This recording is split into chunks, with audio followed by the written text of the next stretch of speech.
All right, we are here at Legends Attic in Claremont, California. I misspoke earlier. Legends Attic in Claremont. We are guests of Oral Hershiser, and it has been a great day. We've spoken with the Hall of Famer Jaime Jarrín. We spoke with Steve Sachs. We spoke with Dave Hobrecht and Eddie, of course.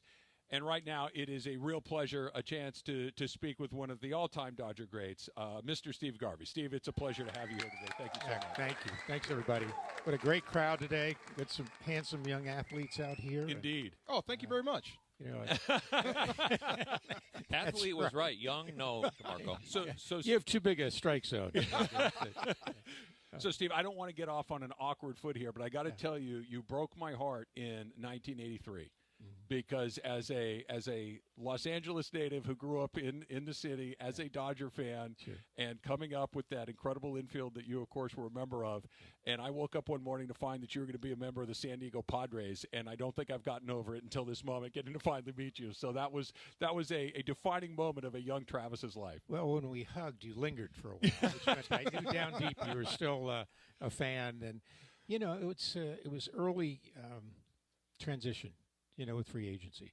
And 5 or 6 teams could bid on you and then sign it. And one thing led to another. And I always say the Dodgers made me an offer I could refuse. And nobody really wanted it, but that's what happened. And then 5 teams had the opportunity to negotiate. And I ended up with Ray Kroc at his cliff-type mansion in La Jolla. That'll do it. And walked into this 4,000-foot grand room that you looked north and it was L.A. and you looked south and it was Mexico.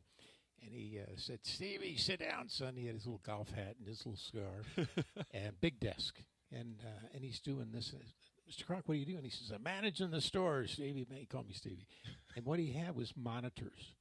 And this was early on now, you know, really before the Internet kicked in. And he had North America, and he had Canada and South America, and he was actually checking on like individual McDonald's locations? I was going to say, the young guys out here don't know what stores he's looking That's at. right. He ran McDonald's. He ran McDonald's across the world. Yeah. And then he looked at me and he said, "Son, I really want you here." And I said, "Well, thank you, Mr. Kroc." I said, "You always want to be wanted." And he says, "Listen," he said, "I know what you can do on the field, but off the field, we needed leadership and somebody who could show the people what a professional looks like and acts like and how you integrate with the community and you become one." And I'm thinking, gee, this is great, you know. And he says, "Well, I have one problem." I went, "Uh-oh." He said, "I can only pay you in Big Macs and French fries." And I looked at him, I said, "Well, can I have them for a lifetime?" Yeah. Deal. I'll take 6 franchises. Yeah. I'll And take a he few said, locations, right? He said, "Yeah." He said, "I'm going to tell Jeremy," which was my agent, and Ballard Smith, who was the president, to get this deal done by tomorrow. And what I wanted was parity that you know, people like Brett and Schmidt and Reggie wanted, which was about 1.5 a year. Yeah. How long ago that was. Yeah. And the next day it was right there, and we signed, and that began 5 years in San Diego, and the transition from being part of a historic franchise like the Dodgers that Oral knows a lot about, to go to a franchise that really never had that seminal moment. Mm-hmm. And within 2 years, we end up beating the dreaded Cubs in the playoffs and going against. That's right. Yep. Home run. Maybe I was the first to do that.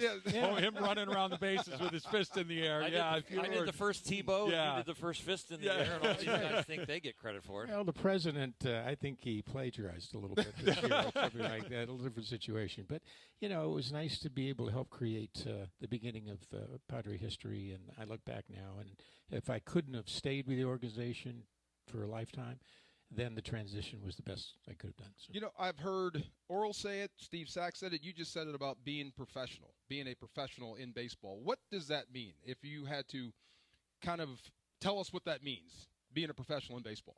Well, it starts with developing a passion for the game. And a lot of these young men out here, and people know that the game of baseball is, over the last 125 years, is the one true constant in our society, because sports affects, you know, it's local, it's state, national, and so forth.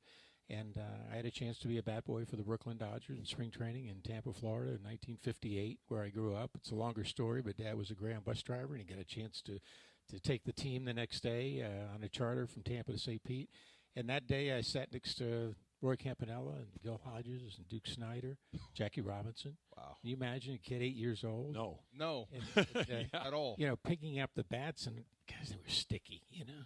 and looking at my brand new sneakers, and I had this white stuff on them, but it was rosin and it was pine tar, and that day was the beginning of a dream.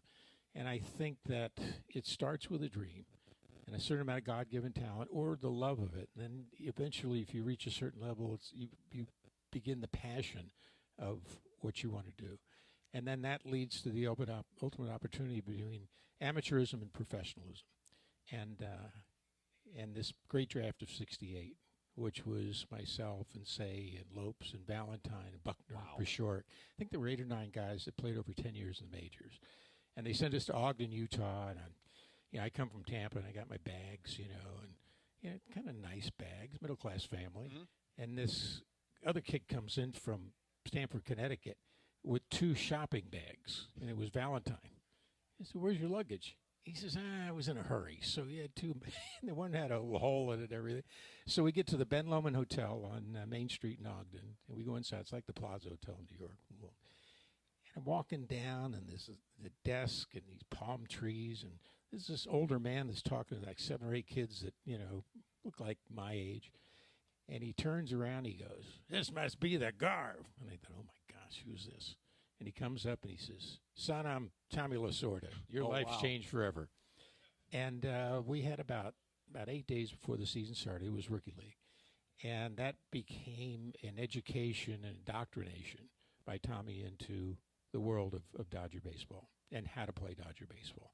And I always say they're very blessed and thankful, as Oral knows he was, to get this foundation laid. But then to have Tommy preach essentially the catechism of baseball and the responsibility on and off the field into the history of the game. So, I had this deeper relationship growing up with my idols and learning about the responsibility starts, to the game and then to the fans, and then it goes to your team, and then it goes to your teammates, and all the way down the ladder there to ultimately that you're able to make a difference in the game by not only, what you are in terms of pitcher, first baseman, player, Dodger, but who you are in terms of respect for the game and the people. Dodger legend Steve Garvey joining us here at Legends Attic. We are speaking with the 1974 MVP, a 10-time All-Star, an 81 World Series champ, a man who played in the World Series 5 times, 4 Gold Gloves, and the list goes on and on and on. Go ahead. An incredible. Yeah, well, all right, let's see. 2-time NLCS MVP, 19 years in the major leagues. We got a lot here. You mentioned the young players that are here from South Hills High School. Sure. The Dodger team of the last 13 or 14 years or so has had an incredible run. They've been in the playoffs 13 years in a row. They've been to the World Series 4 times. They've won 2 World Series championships. And it is one of the great runs in Dodger history, to be sure. So was yours.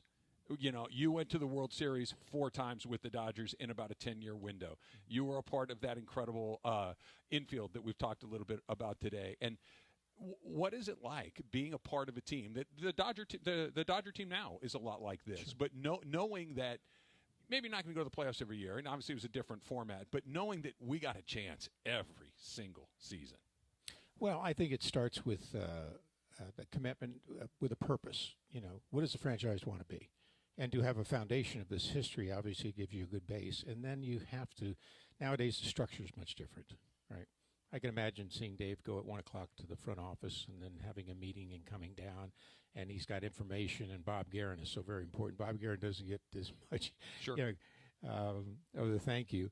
And then the economics of the game has changed so much that we never had load management as part of our I always say if I would have said to Tommy Lasorda, "Tom, let's talk about our load management," he would have said, "You get your load out on that field." Yeah, well, I did. And don't ever think about, which I would never do, but don't think that you're getting off that field before I tell you. I don't mean to interrupt you, but not only was there not, you were known for never having a day off. You tied the National League record for most consecutive games, and you were an Iron Man, and you're right.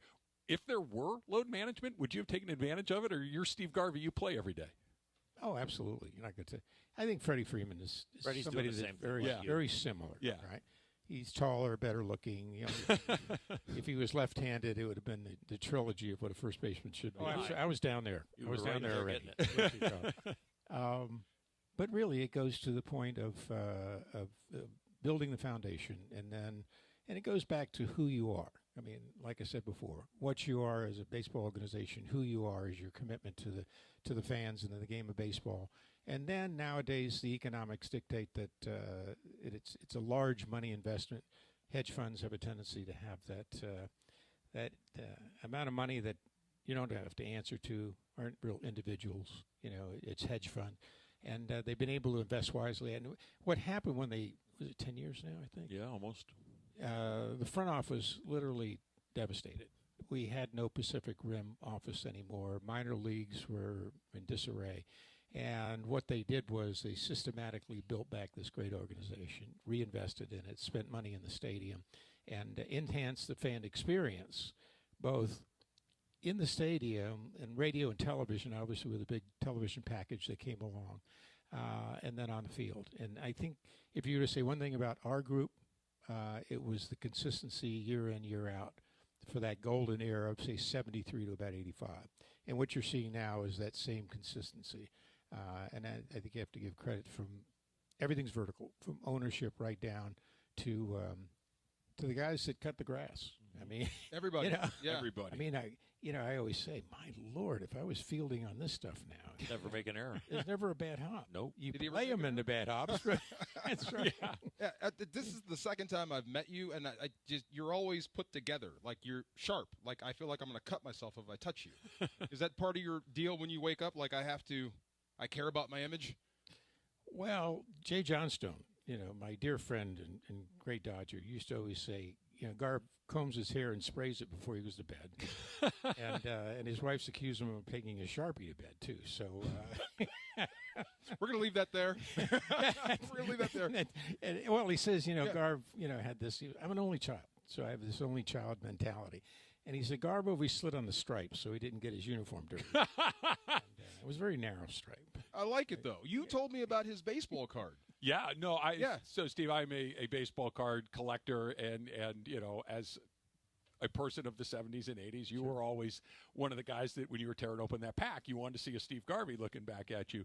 And I'm a little bit of a dork with stuff like this. Like I have this, you're this a lot of recollection of most of your cards were posed shots that when you got a Steve Garvey shot that was you swinging the bat or digging the ball out of the dirt, it was a thing because and every time uniform perfect, hat perfect, everything was just spot on. And it just when I heard that I was going to get a chance to talk to you today, I'm thinking he's going to look like he does from his baseball cards, and here we are. Here we are. You look like you're from your you're baseball embarrassing me to my son over here. Oh my gosh. Yeah. No, but they were all taken mostly in spring training. Yeah. And then at Candlestick Park, because there was a Topps photographer out of San Francisco. The Dodger photographer, Herbie Sharfman, the great Herbie Sharfman, would take the pictures in spring training for Topps. And a quick addendum, I just saw a picture the other day, and Herbie was a great boxing photographer. And that classic Muhammad Ali where he's standing over. Liston. Just saw it in Liston, there. right? Yeah. And there's a person in between his legs. And he's got glasses and he's balding, and it's Herbie Sharfman, right? Oh, wow. Oh, that's and I great. said, Herbie, look, you're in this picture. He says, I don't want to be in the picture. I want to take the picture. I get paid to take the picture. That's fantastic. That's fantastic. So, but yeah, we have these memories and these relationships over time, and I think that's the most important thing, especially for these young men here. This is a time of your life where you love the game, you listen, learn, and participate. You build relationships and take that on to who you are in the future. So. Dodger legend Steve Garvey joining us here at Legends Attic, and I had a chance at a previous job of mine to spend a little time with Tommy Lasorda, and it's Tommy Lasorda, and you spend any time with him, you get stories. You spent a lot of time with him. Your favorite your favorite Tommy Lasorda story is which one? Well, do you have 4 hours? Yeah, right. It's a family show. Yeah, exactly. Well, like I said, I signed. They sent me to Ogden. Tommy's the manager. It was half a season. The next season, I go to Double-A, which was Texas League, and Albuquerque doing this Double-A. And then I win the third base job in 70 coming out of spring training, and Buckner and I last till about the third week, and we go to Spokane, which ended up being the greatest minor league team in history. And then I have Walt Alston, who was there that first day when I was, a bad boy. And then it leads to Tommy in 77 and on. He was like a second father to all of us. But I always say that, and then I was with him Winter Bowl. that I knew Tommy's stories in English, Spanish, and Italian. And they were modified by the audience, right? So we would, after a Sunday game in Quisqueya, Estadio, Santo Domingo, we would go to a wealthy, Dominicans estate. Mm-hmm. And by the way, there were guys with machine guns outside, so it was not Real deal. Yeah, that's it. Yeah. And Tommy would tell stories for an hour and a half, 2 hours. It was like he was paying, whoever it was for have the whole team over there. So I say to one of the owners one day, I said, "How's the Spanish?" And he said, "He not bad." He said, "He no conjugate, but he not bad." And I thought, that's Tommy. Yeah. So, Yeah. But we all knew him, loved him. He was truly unique, and Yes. and of course he's not with us now. And I'm quite sure that tomorrow he will be starting, and Fernando would be starting on Sunday, and these wonderful men, who have made Dodger history. And I always say these are the poets of Dodger history and baseball history. And that's what happens when you go back to purpose and how an organization has purpose. It's like looking at a multi-story building. And you have the people when you come into the organization that are your foundation and your examples, and then the next floor and the next floor. And we're at a different floor right now. But Steve was not the foundation, but he was my first floor. Tommy Lasorda, Vin Scully, Jaime Hareen was my basement and my foundation. And then getting to be around Garv as a minor leaguer coming up, not making the big leagues, but going over. I remember going over to the cages in Vero Beach and those cement benches that were outside where they put the helmets and the different things. And I remember just as a minor leaguer, when my workout was over, I would go over there and watch the big leaguers take extra hitting. They didn't have to be there.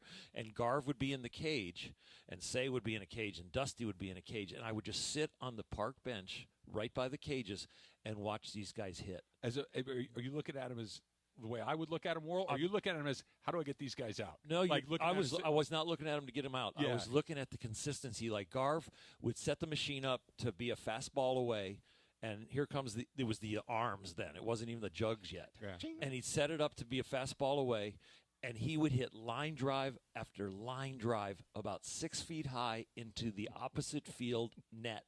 And he did it for, I could say hours, but I'll say he did it in 20-minute sessions. He'd take a little break. He'd do like 50 balls.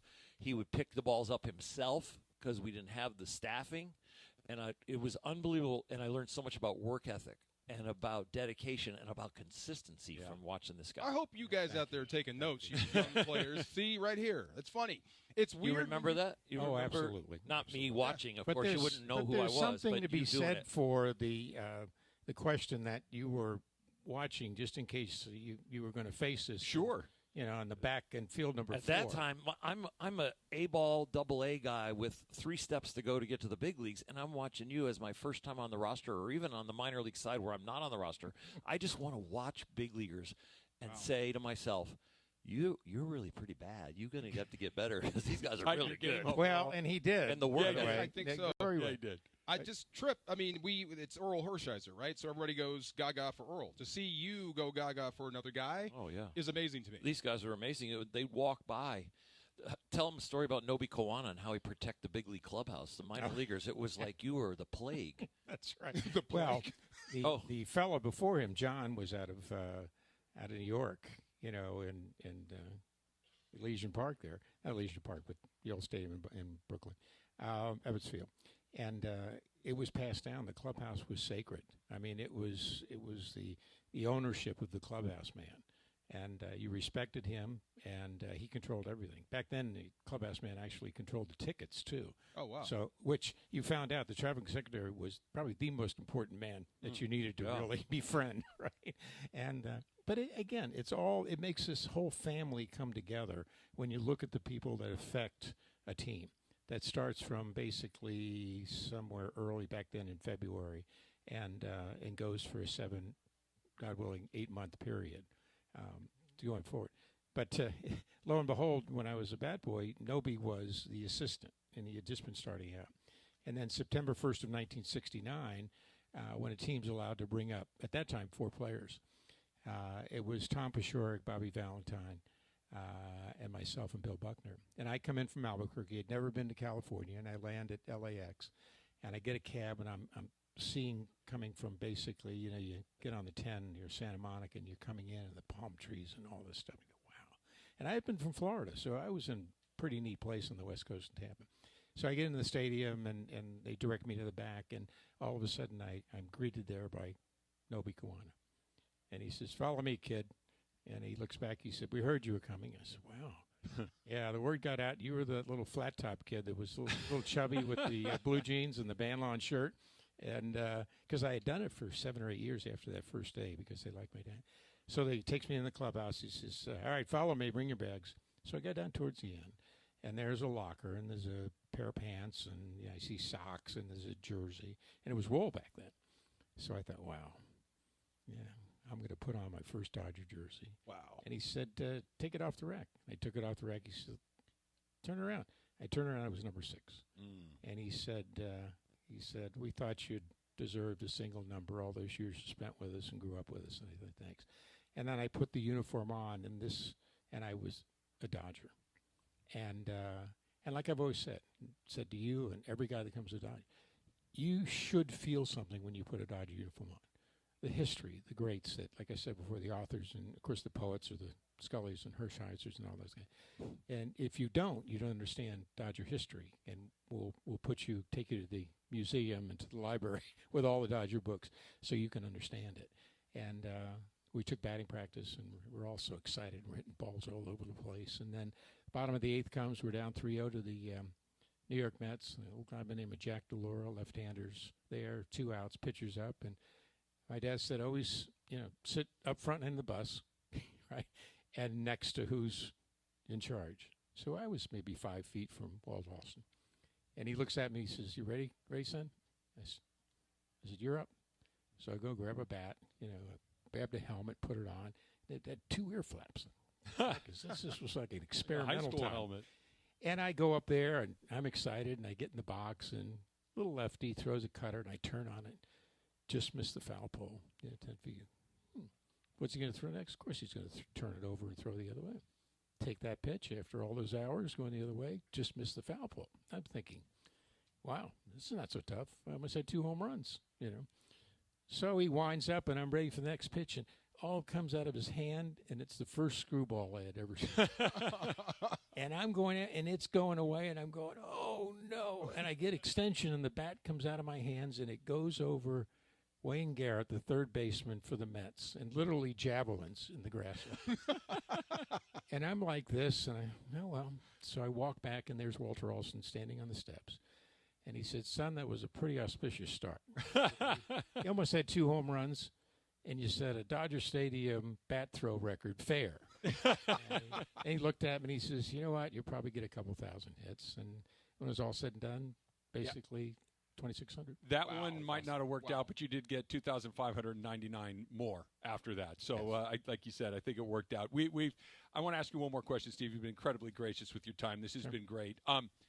We've been talking about Fernando all day. We recently lost him. And when Fernando shows up in 1981 and has that amazing season, you, of course, were Steve Garvey at this point. You're a National League MVP, multiple-time All-Star. When did you know, hey, we got something here? Like, this is not just a rookie who's pretty good, but we have a sensation in our midst.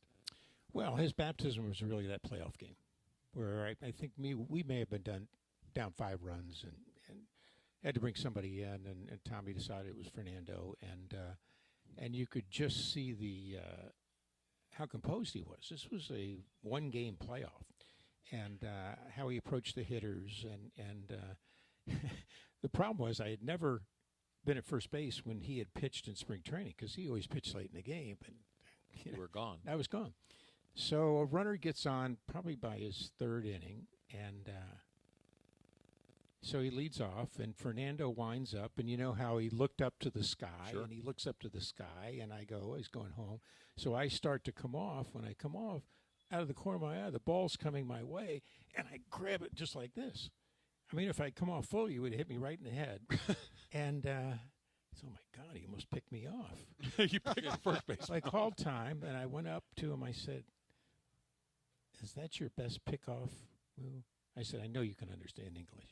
He gave me that. He goes, shakes his head like, that was just my average move to let him know I was out there. And I said, okay. And from that point on, I waited till I saw the ball going to home plate before I Wow. That's awesome. And then to watch him in key situations. Of course, 81 was a phenomenal. If that was his baptism, that was the birth of one of the great pitchers in history and players, by the way, and somebody who made that, like we're talking about, not always just what he was, but it became who he was in terms of his influence as an individual off the field, and started this phenomenal culture of the emergence of the Hispanic fan into Dodger Stadium in baseball. And there's a greater history. There's a book out about Fernando and I think A New Dawn, talking about the first 30 pages about what transpired after World War II that was supposed to make Chavez Ravine this whole community for the Hispanic people. So it's phenomenal.